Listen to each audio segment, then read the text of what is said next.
Good morning, it's Chad Seay from Seay Real Estate here in Richmond, Virginia. And this week I want to talk to you about steep hills and busy streets, both of which in our area in Richmond, Virginia can influence the value of a given property.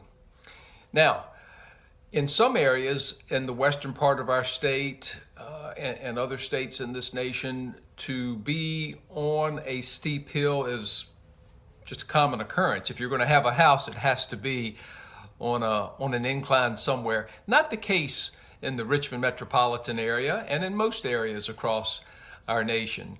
So what we see happen is if we have a house listed for sale and there's a steep climb to get to the house or a large descent to get down to where the house is, oftentimes people will stay away from it.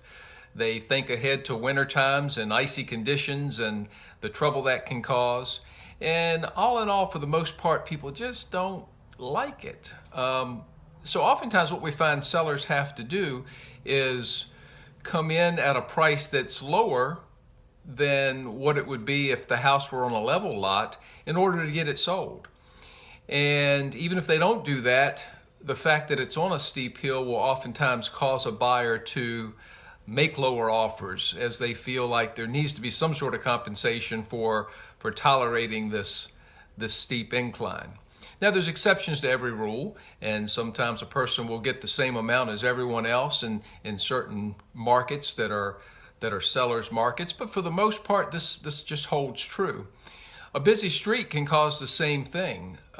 We'll have a house on a very busy high traffic road where we'll hear buyer after buyer say too much traffic. And what oftentimes has to happen is the price just needs to be lower than the competition to increase the flow of buyers who come to look at it, and you quicker find the one who doesn't mind that busy road, or you find the one who says, well, I don't really like the busy road, but because this is 10% lower than everything else, that's enough to make me say yes to it.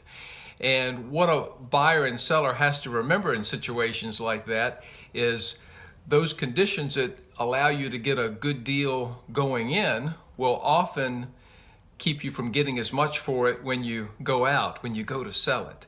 So it works on both ends. It has a balancing effect, and it's all relative, if you will, but just something to be aware of if you have a house that's in one of those situations, that usually there's some sort of compensation that needs to be offered to make up for that. Now there's other things that can affect the value of a house that you can have control over, one of which is a messy neighbor next door. We've oftentimes had listings for sale where the house next door was just it was a very cluttered lot. The house was in disrepair, and that can really influence what you can get for your house if the one next door is that way. Now, unlike my first two examples, that can oftentimes be changed by petitioning the neighbor to help me out here, or by petitioning the county or the local government to put some pressure on that neighbor to clean his or her act up. Doesn't happen as often where there's an active association where rules are enforced and things like that are watched. But that's an example of something that can change. The busy street, the steep hill, can't really be changed. Corner lots, we find some people who love them, some people who don't. That won't influence the value as much as the steep hill, the busy street. So if you have those things, odds are you got a good deal going in. Just remember, when you go to sell your house, you may have to come in a little bit lower than the others in your area to compensate for that. So hope your year's off to a great start. We'll talk to you again soon. Thanks so much.